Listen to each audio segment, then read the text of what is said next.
In this session, we will discuss several strategies to help you ace that test. By the end of the presentation, you will have examined your own habits for studying, learned the best and worst ways to study, and learn new concepts regarding study strategies. Let's begin by looking at some of the study strategies you may be doing now. Answer the following questions honestly to yourself. When asked each question, answer it as if you do this or do not do this.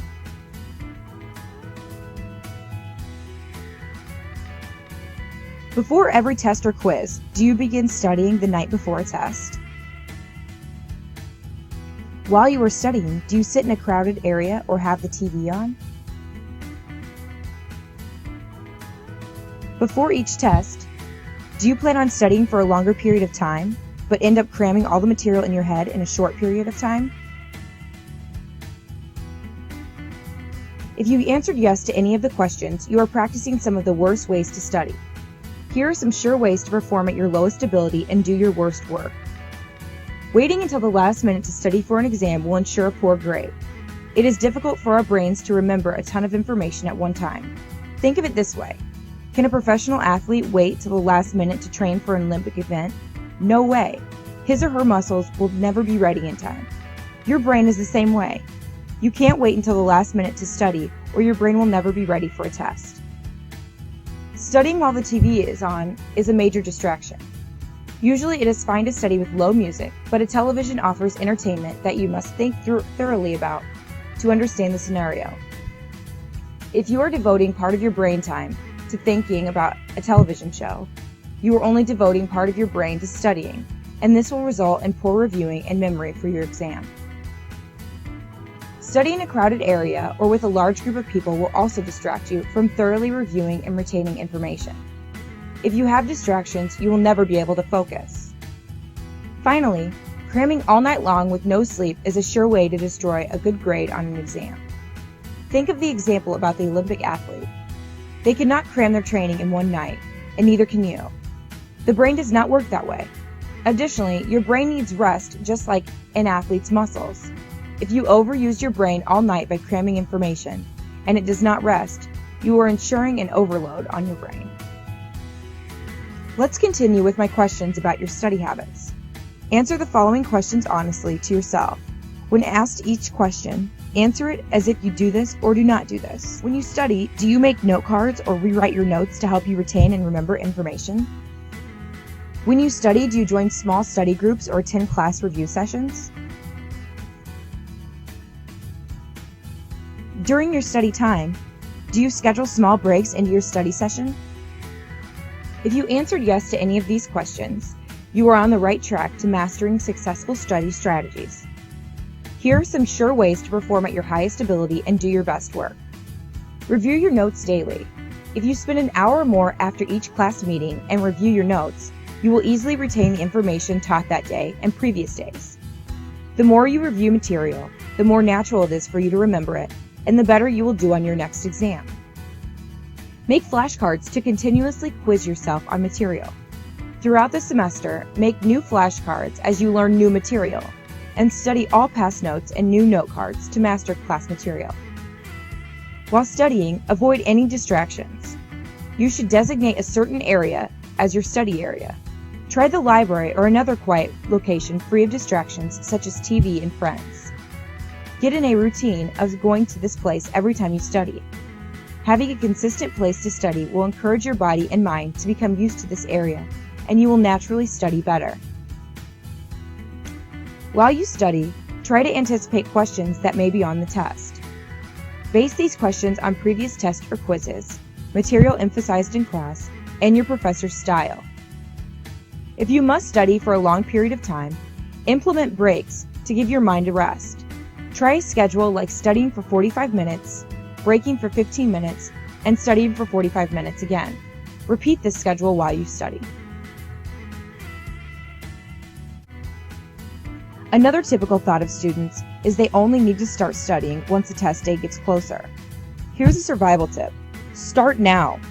Set up regular study hours so you are learning the information throughout the semester and aren't forcing yourself to memorize it last minute. There is a reason classes last for a semester. There is too much information to cover in a few days. So why do you think you can learn it all in a few nights of cramming? If you study daily, you will have a better chance of passing your test and achieving a higher GPA. Here are some more questions about studying. How many days in advance should you begin studying in an upcoming exam? 3, 5, or 7 days? The correct answer is 7 days. While studying, is it better to study the exact same material each day? True or false? If you answered false, you are correct. But there are things you should consider on exam day. You need at least 6 hours of sleep the night before the test. Do not stay up all night studying for your exam.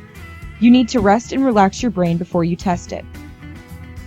Also, make sure you eat breakfast or lunch before your exam, but do not take your exam on a full stomach. Think of your body as a car. Can a car run without fuel?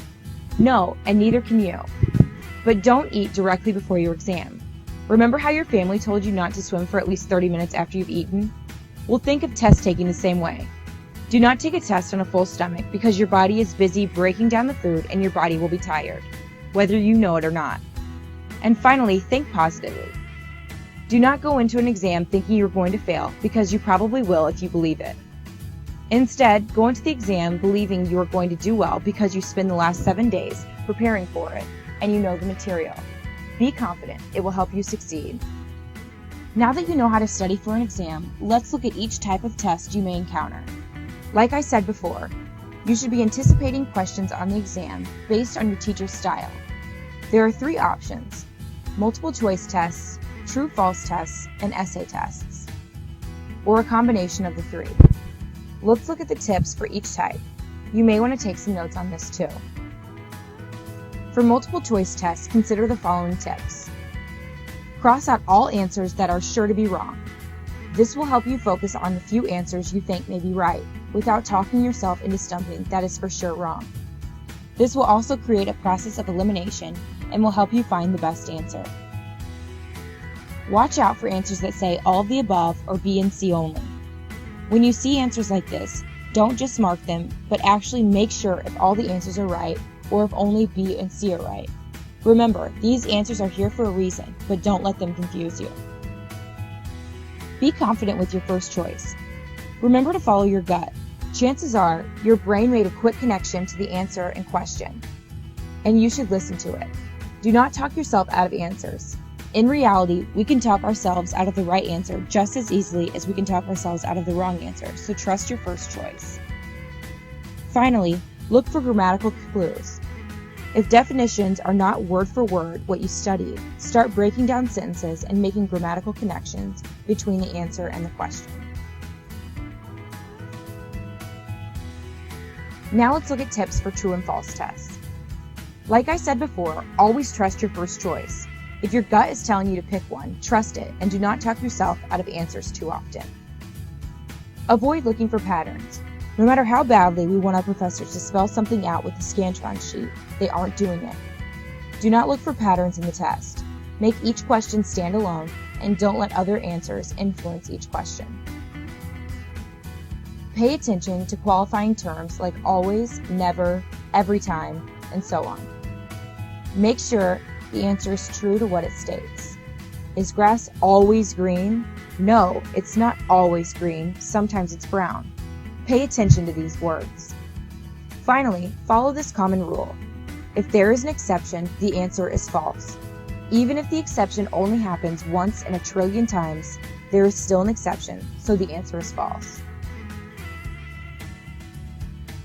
Now let's look at some tips for essay tests. The best way to study for an essay test is to anticipate possible questions. If you know what material is covered on the exam, try to make up essay questions to quiz yourself while studying. Usually your teacher will tell you specific topics you will have to write about, and most often they will give you a list of essay questions and tell you that some of them will be on the test. To prepare yourself, make an outline of the answer to each essay question. By preparing outlines, you will already know what you want to discuss in your essay before you begin your exam. And after you have completed your essay, proofread your sentences. This is very important. As a college student, your professors expect you to be able to communicate through writing, so make sure your words are spelled right and your sentences make sense. Do not make small errors like misspellings or punctuation. Here are some more test-taking strategies and tips. Read the directions twice. Make sure you know what you are expected to do for each section of the test. Look over the test before answering any questions. It is important to see what a test is like before you start taking it so you don't come up on any surprises that may freak you out during the exam. Look for hidden answers. Oftentimes, one question may state the answer for another, so pay attention to these connections. Try to block out any distractions like coughing or tapping. Try to focus only on your test. If you need to close your ears to focus on a question, then do it. If you have a question during a test, ask it. Do not be intimidated or embarrassed. If an asked question gets you a correct answer on the exam, it was worth it. If you come across a difficult question, put a star next to it and move on. Do not spend too much time on a question that has you stuck, because you will be wasting time when you could be answering questions you know. Come back to the tough questions later. Finally, if you have time left after you finish, review all of your answers before you turn in your test. Make sure you have not left any questions without answers.